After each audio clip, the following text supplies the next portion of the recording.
are listening to the most original talk radio station anywhere. We are LA Talk Radio at latalkradio.com.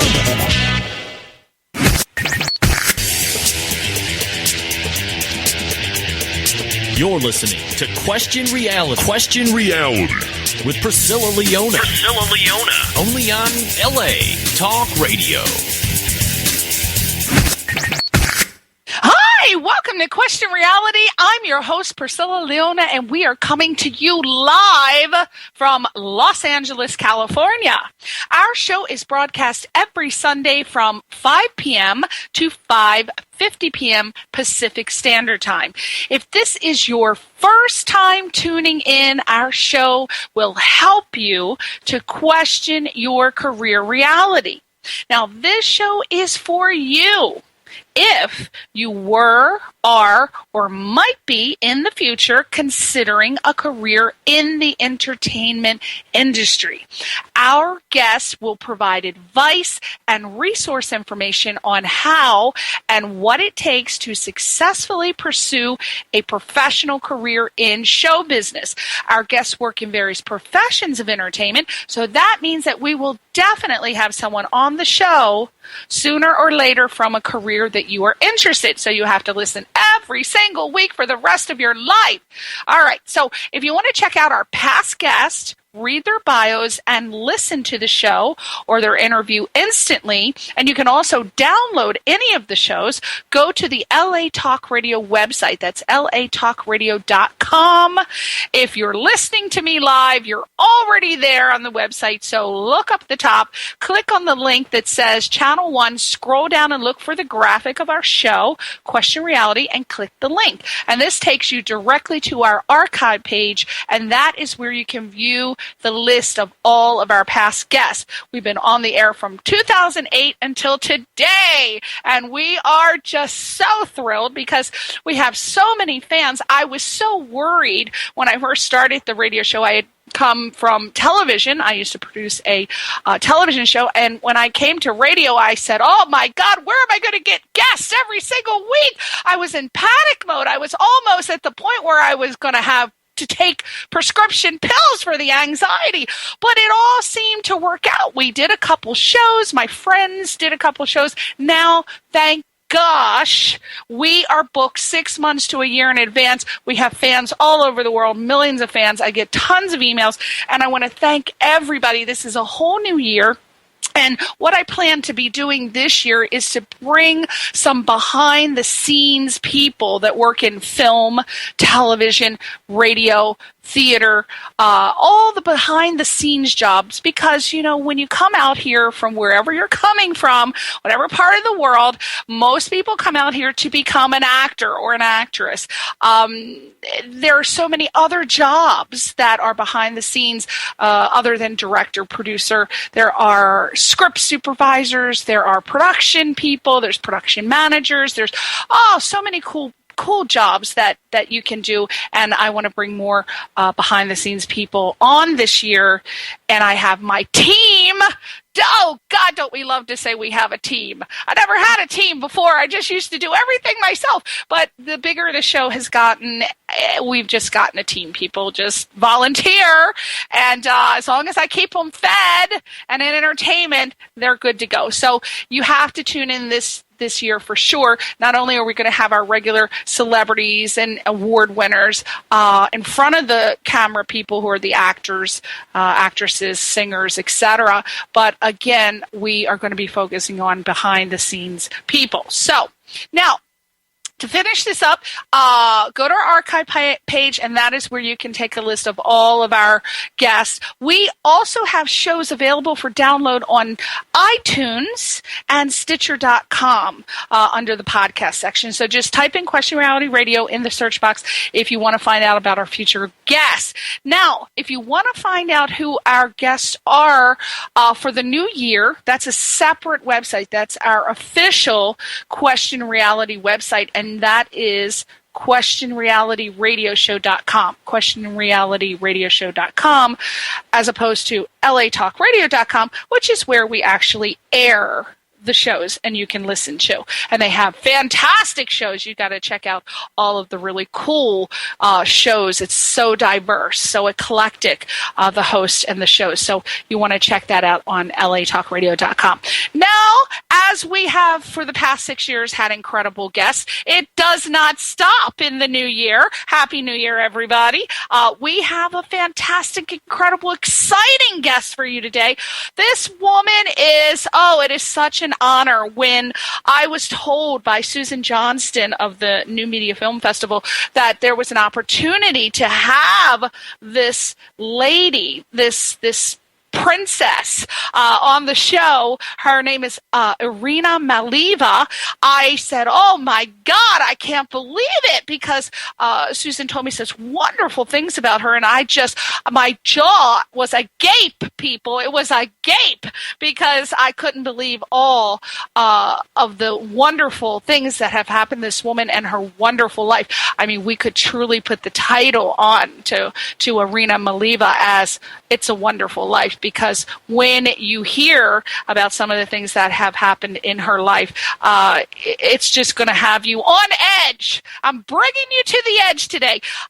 You might want to check out her websites. Let me just give those to you now so that you can peruse at your leisure. Hopefully you'll be listening. You can peruse and listen at the same time. The first website is irinamaleeva.com. I hope I'm pronouncing it right, or she's going to kill me, but we'll just go with Irina Maleeva. It's IRINAMALEEVA.com. Again, IRINAMALEEVA.com. She also has a website which is .net, so it would be the same, irinamaleeva.net. And then she's on Facebook under irina.maleeva.actor.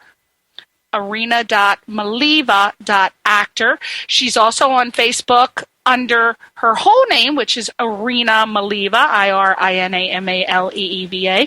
She has some video clips on Vimeo, and that would be, of course, vimeo.com, Vimeo.com, and then Irina Maleeva /videos. She, too, is on iTunes, I see, under Irina Maleeva, of course. So, write this down, check her out.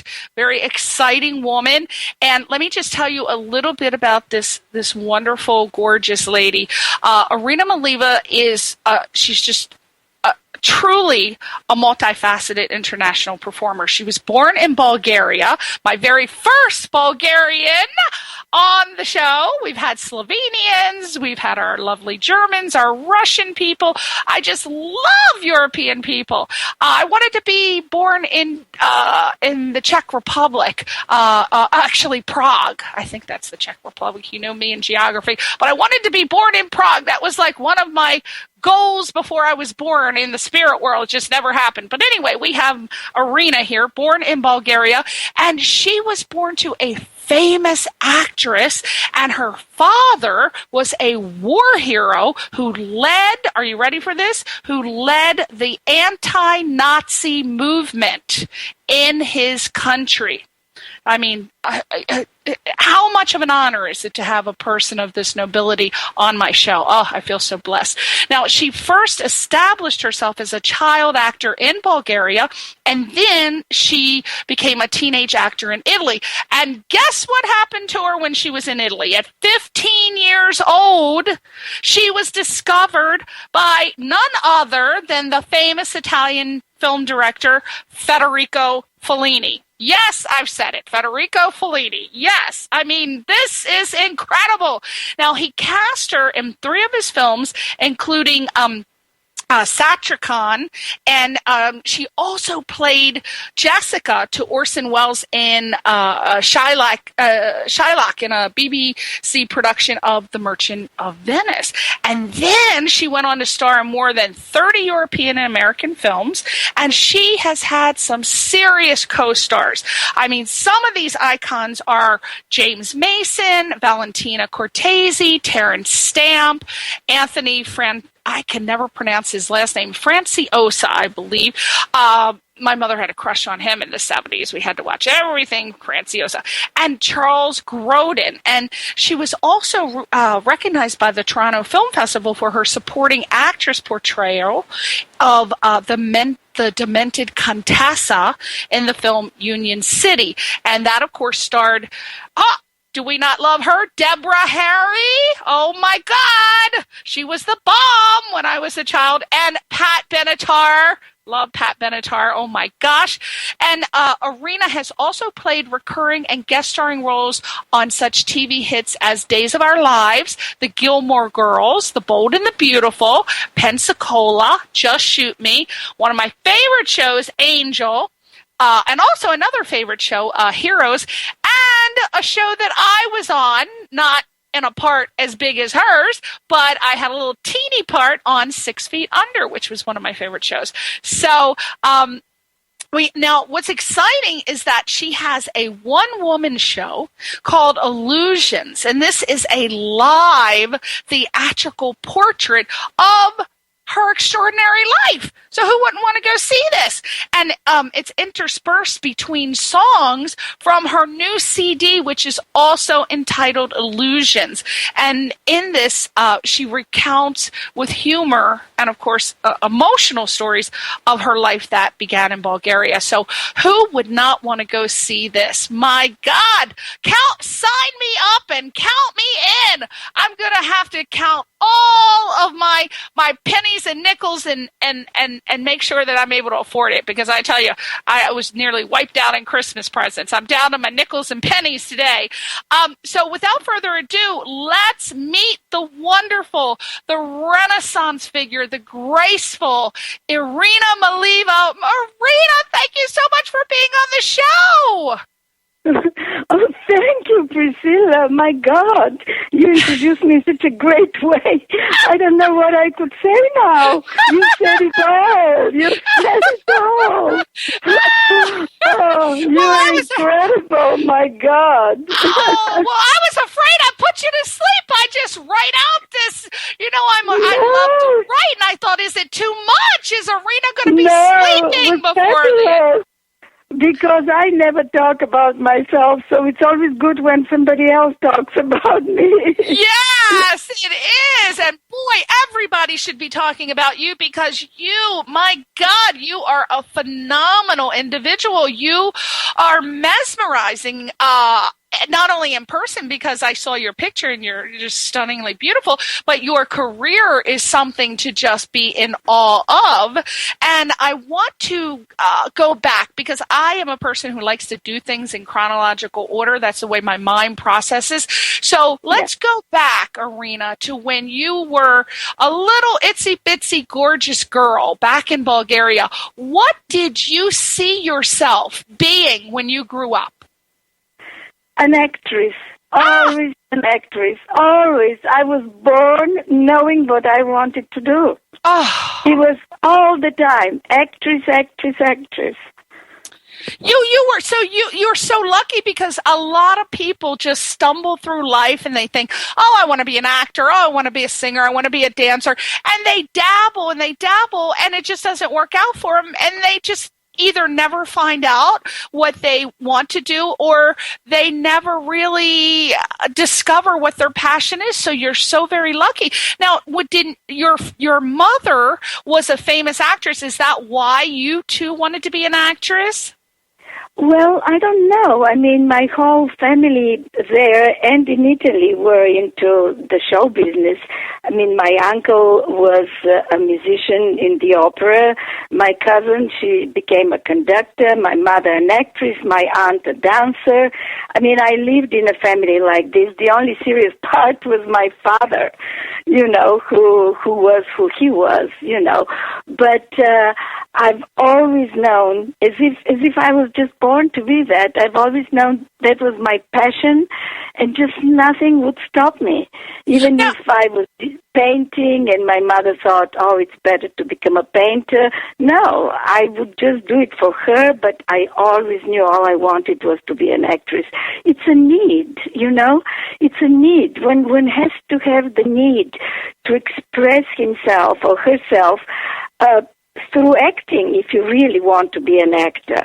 It's not just the fancy part of it or anything else. It's just a real need to perform, to express yourself this way.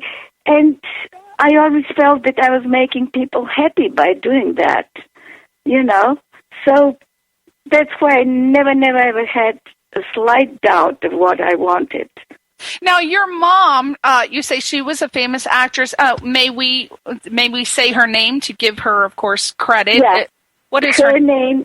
Was also Irina, spelled like mine. Last name Taseva, T-A-S-E-V, like Victor A. And she was famous in Eastern Europe, in Russia, Bulgaria, all of these countries, as a stage actress, although she had, I found out recently, she had 2 movies as well that she had done as a young actress. But, you know, she worked with the big Russians, with Stanislavski, with Ostrovsky, some of the big Russian directors, you know, from whom here, you know, in America, they created so many schools based on their teaching. So she was big stage actress. So she was directed by Stanislavski himself. I mean, of course we know who you just mentioned, but she actually worked. I mean, was directed by him. Yeah, she was. I mean, I was actually when she went to Mali Theater in Russia, I was with her. Wow. I was little kid, and I was with her. And there was the whole Bulgarian troupe of the theater, of the National Theater in Sofia, who were having, you know, performances in Russia. They were invited there. And she had some of the biggest directors from that part of the world. She worked with them, and I was with her the whole time, so I guess there was nowhere else I could go but in the theater, in the movies. So you got to meet Stanislavski himself as well, right? Well, I did not meet him really. She just worked with him before, but Stanislavski, I think by the time I went there with her to Mali Theater, was dead. So she worked with him before. So I was not born. I was not on that time there. So I did not meet him. I met the other directors with whom she worked there. Well, what was life like? What did you observe from your perspective? What did you observe her life to be like as a working actress in Europe at that time, working with that level of talent? Well, you know what? At communist time, and I was born during the communist time, the communists paid a lot of attention to talent, and they put them on certain pedestal because for them it was an honor, you know, to have certain talented people and actors especially. I mean, it's not that the life was what would have been here of a famous actress. Mm-hmm. I mean, you just have the fame, but, you know, basically, if you ask me, it's interesting that I have met so many famous people, but if you ask about life, everyday life, I mean, there was nothing. You know, Bulgaria was exporting everything to Russia at that time. There was absolutely nothing to eat in Bulgaria, and so on. And I still felt, you know, while I was a child, that I was a privileged child, although, you know, we kind of lived with the glory. I mean, That's all you could live with. Right. Because there was really nothing else. Right. But my mother loved too much the theater, and she couldn't ever leave, you know, Bulgaria with one of these things. Oh, yeah. I don't blame her. If she was successful, why leave and go anywhere else if she was happy? Now, she was an actress. Your father, was he in entertainment as well, or? No. My father was during the Tsar, during the time of the Tsar in Bulgaria, which was just before the communists.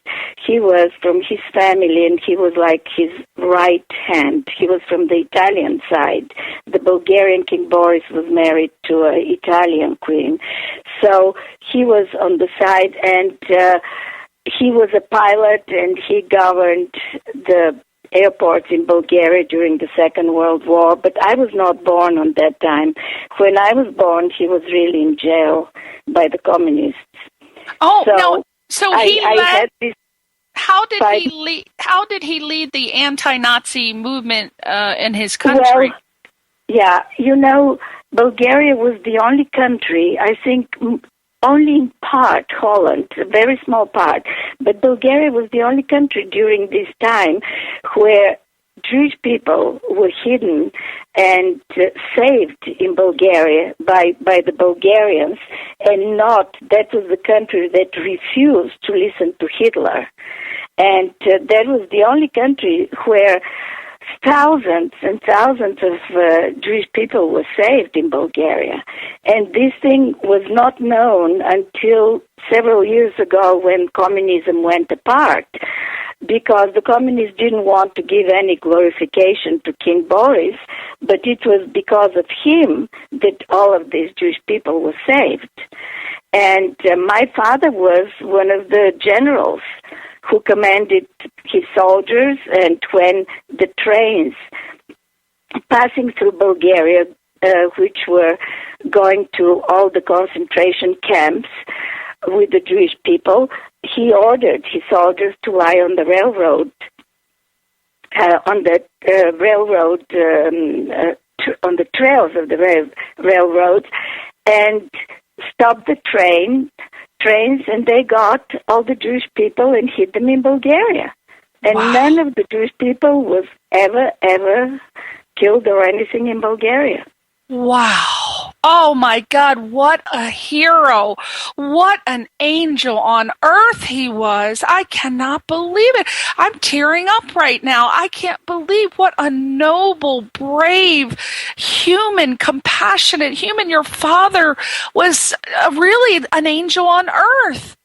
I can't believe it. Him and a lot of other Bulgarians. There is one who was actually the justice on that time in Bulgaria, and just this year, in November, I was invited by the Bulgarian embassy in Washington because they finally gave a whole square in Washington, I guess near the Bulgarian embassy, and put the name of this Bulgarian justice who was the one, together with King Boris, to decide that all of the Jewish people were going to be saved, and my father, being one of the generals, and all the other generals, simply executed all of this that was decided. So there were a lot of Bulgarians, and now it's become finally known, only the last few years. I've always known it, but I mean, it was not known here or anywhere else in the world. Well, I think that somebody listening to this radio interview needs to create a screenplay and do a movie about your father. By the way, what is your father's name? Konstantin de Costa Maleeva. Uh-oh, I can't pronounce that last one. I'm going to look him up. Can you spell that, please?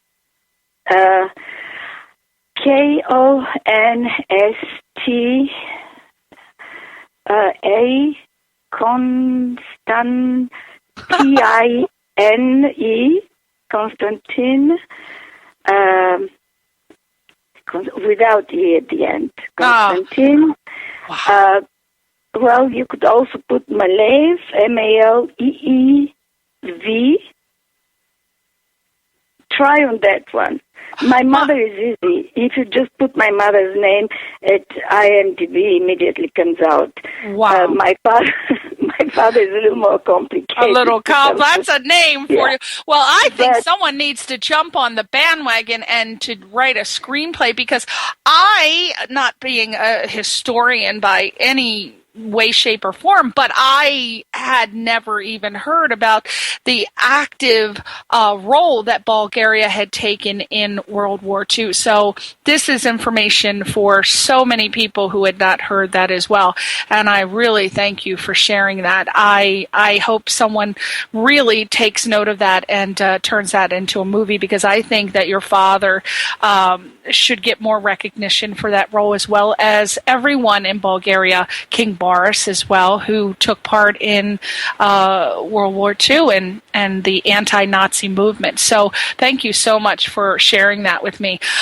Now, as an actress, I know that you went on at age 15, I guess somehow you moved to Italy, or why don't you tell us about this, because I know you were discovered by Italian film director Federico Fellini. Yeah. How did that happen, Irina? My God, that's like being discovered by Spielberg at the mall over here. Yes.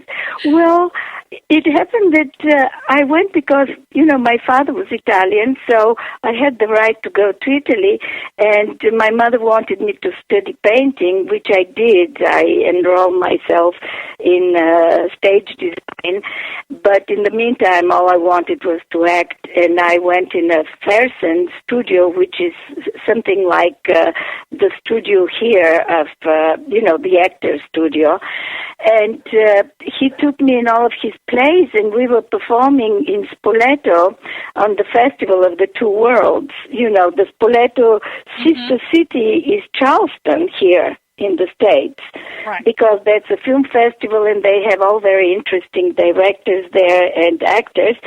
And who came to see me in the play, she was a friend of the director, was Giulietta Mazzina.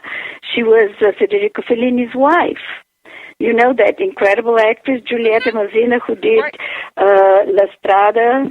Absolutely. And all these amazing movies. Right. And after she saw me, she came to me and she said that she wanted to introduce me to her husband. So I went to Cinecittà with her and met Federico Fellini. Wow. What was your impression of him when you first met him? Oh, he was a very sweet man, incredibly sweet man. He just, looked at me, took my photo, painted something on top of my photo, gave it to makeup and said, "You are an exotic." Ooh. Yeah, Ooh. Beard makeup at 4:00 in the morning.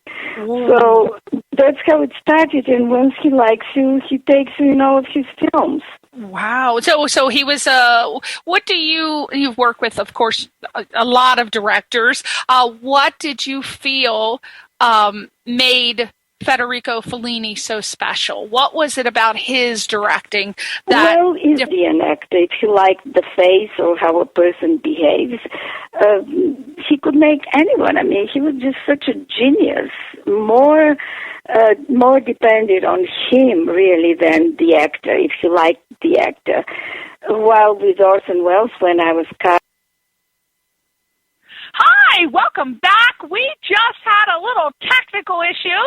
The satellites are crashing up there, microwaves, God knows what's happening. But we lost the lovely Irina Maleeva for a couple minutes, but we are back in action. So we're going to pick up where we left off. I had just asked her a question. She was discovered at age 15 by the great film director Federico Fellini. And I had asked her because she has worked with many, many directors, and I wanted to know from her what was the difference between working with Federico Fellini and other directors. What made him so special? And Irina, if you don't mind repeating that, my darling, tell us what that is.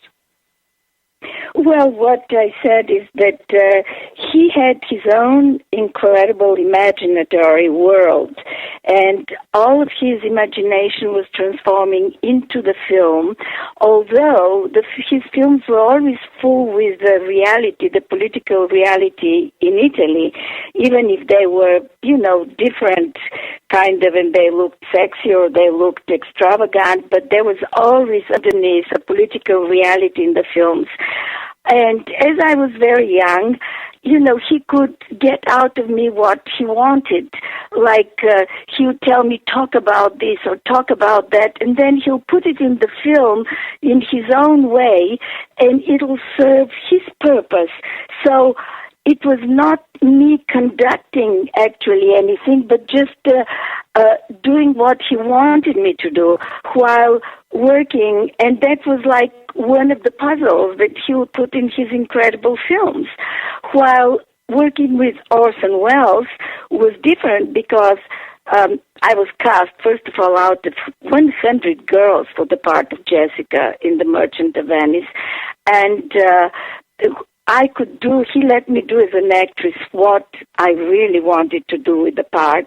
And although I was young, I learned, so much from him. He showed me how it was amazing, the whole process of working with Orson Welles. So, with Orson Welles, I could be myself. I could really put my mind and my talent, my whole acting ability. While with Fellini, it was just enough to be there and do what he wanted, and it was becoming a film. Fellini was the one, as they call it, a director's film, because the stories were his, everything was his. But I loved my time working with Orson Welles. It was really amazing, maybe the happiest time as an actress in my life. What was so great about work? We could answer that a million different ways, but from your perspective, what was so wonderful about working with Orson Welles? What made that experience for you? Well, what made it wonderful was that if I wanted to do something, for example, in the monologues where Jessica is writing to Lorenzo and she says how much she hates her father and so on and so on. First of all, he made me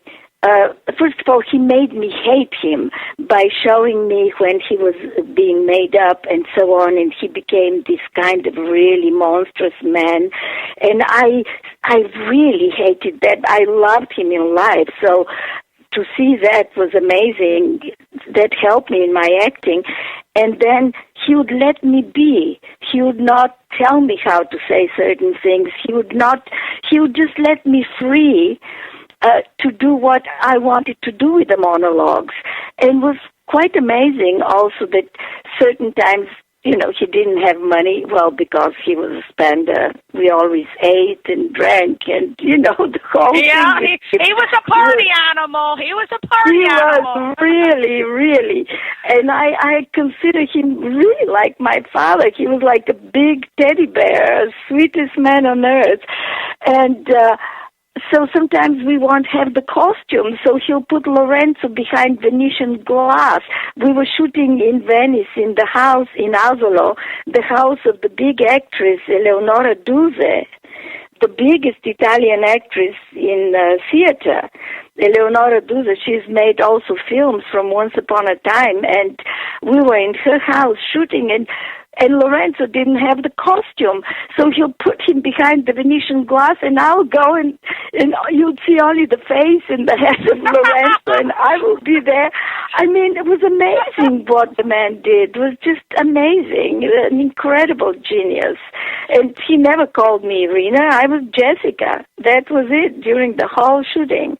Now, you have worked with so many icons in the industry, like James Mason, Valentino Scorsese, Terrence Stamp, who was a more modern actor, Charles Grodin, who I just love, by the way. It was funny with Charles Grodin. That deadpan humor, I love that. You never know what is going to come out of him. But also, you work with Deborah Harry, one of my favorite singers. Yeah. And I love that. Tell us about working with, say, oh my God, there's so many. Let's say Deborah Harry and Pat Benatar, because I love them so much. What did you do with them, by the way? Oh, you were in a movie with them, The Demented Contessa, right, in the film Union City, right? Yeah, it's called Union City, right, and I was too young to be, they thought, the Demented Contessa should be older, but it didn't matter because I love playing parts that I'm a little off. Right, So, they're the fun thing. So, Yeah, Debbie was wonderful. It was her first film, so I actually, helped her, and in acting. And one day, an interesting story. I was coming from New York, and just a couple, 2-3 years ago, maybe a little more, and I was in New York early in the morning, and I was watching this blonde lady with a little doggy, and I love dogs. We have 2 big dogs. And I was wondering, where is the doggy going to go in the plane and all of this? And at the end, we are taking our suitcases, and she is right next to me. And she comes, embraces me, and she said, I did a movie with you. And I'm looking, and I couldn't recognize it. And she says, well, I'm Debbie Harry, and I really thank you for working together. Wow. She's such a wonderful person. She seems like it. She seems like it. Oh my God, I just lost my mind over her. Call me on the line. Oh Lord, I shouldn't sing. That's the worst thing I should do. I'm gonna get stoned if I try to sing. They're gonna hunt me down. Well, you know what, Irina, talking about singing, you are, oh my God, when I listened to the 2 MP3 files, the 2 music clips that were sent to me, I said, I have got to have that CD. Maybe Irina will give me one for my birthday or Christmas because I got to have one of these. You have a beautiful voice. Oh, my God. It's so much. Tell me where to send it. I will send it. I'm going to send your assistant or your PR person my information, and of course I'll pay for it. I wouldn't dare. Oh no way! I'll be so happy. You would love the songs. You would love the songs because that was really a labor of love between my musical director, Michelle Brauerman, who actually wrote the music for one of the songs you heard, Games Are Everywhere, and Stefan Noberov, who was the engineer and the other amazing musician and composer, and myself. I wanted for once to have the songs I really love that are not connected with any story, because usually in my shows we always had to figure out songs that kind of go with my stories. Now it was the opposite. We started with the gorgeous songs that I loved, and we put my own story, and it worked because the CD, basically, all the songs is what I love. And we have Mon Dieu, which is a song by Edith Piaf. She sang it. We have Besame Mucho, but everything done in a new way because of these 2 incredible musicians that worked with me. So they rearranged the song, correct? Right. Now, how many songs, is this from your new CD called Illusions? Yes. Okay, yes. And how many songs are on the CD, Irina? 13. Oh, that's wonderful. 13 songs of you. I love it. Yeah. Now, where can we get this? Is this on, Amazon.com? It is on Amazon. It's on iTunes. It's on CD Baby. And I'm doing a big release with a big show. I think it'll be in March. And my director, the director who did my show Illusions, and we kind of started it, and now I'll have a long run, is Randy Johnson, who at the moment is the hot thing in New York with his show for Janis Joplin. Wow. Yeah, he's my director of Illusions, and he's going to direct the show that I'm doing to introduce the CD. And if you give all of your information, I would love to invite you to come to this release of the CD. Irina, is that going to be, I want to get this out so everybody can hear about this. This is going to be the launch of your CD, Illusions. This is a one-woman show, and you're aiming for the eventual New York production for it to launch in New York. That's where you're going to have it. And then I want to also talk real quick because we got 5 minutes, and I want to play your song to close the show out. But I wanted to make sure that everyone knew that Illusions is also shooting to be a movie. There's also a movie version that's a possibility, and the film festival run for your 2 musical videos for Face the Music and Illusions, correct? Yes, I went to 8 movie festivals this year, the last year, 2013. One of the film festivals was Susan Johnston's New Media Film Festival, and I was awarded at the Silent River Film Festival. I got the Symphony Award for music and film at that festival. Wow. You're still bringing in the awards, Irina. My God, they're going to be trying to throw awards at you until the end of time. Oh my God! So, everybody, we're gonna play this song, and then after you hear it, I want you to go to the website and buy this CD because I know you're gonna love it. And if you don't love it, there's something wrong with you. No, I'm just kidding. But if you don't like it, if it's not your style of music, which I can't imagine because it's just gorgeous, but maybe for your mother or your aunt or someone that appreciates a gorgeous, gorgeous voice. These are like golden vocal this is like gold. You're like a golden vocal hummingbird is what I like to say that you are. So, go to her website, Amazon.com, and type in Irina Maleeva, and I'm sure you'll see her CD Illusions.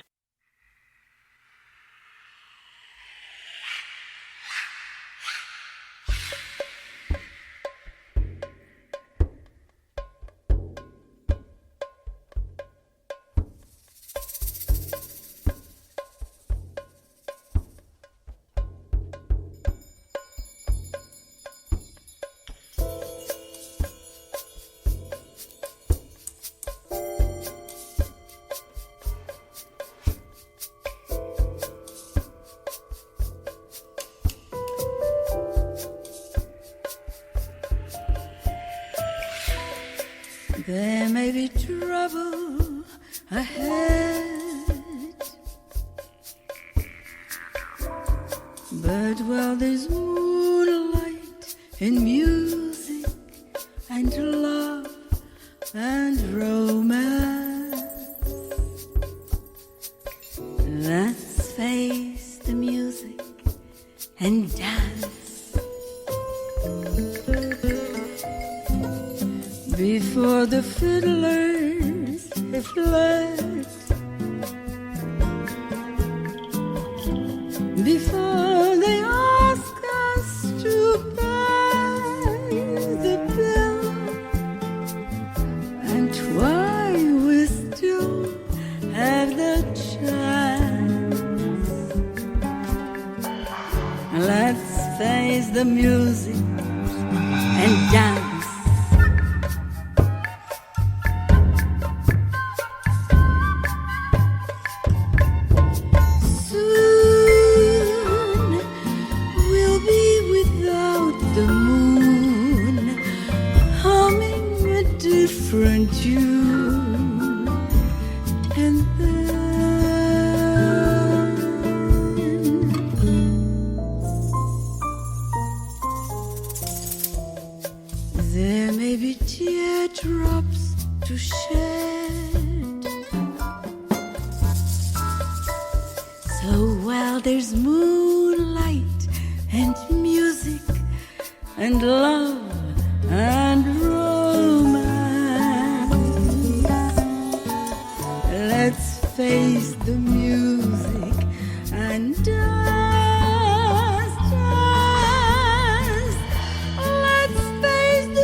tune. And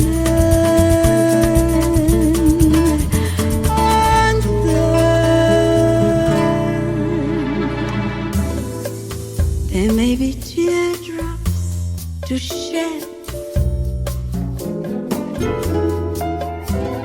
So while there's moonlight and music and love and romance,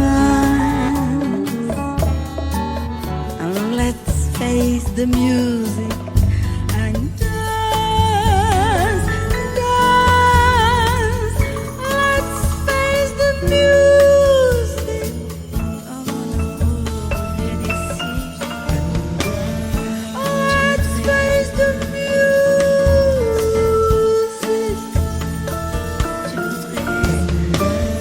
Let's face the music. Je voudrais bien te voir. Oh, mon amour, let's dance. Oh,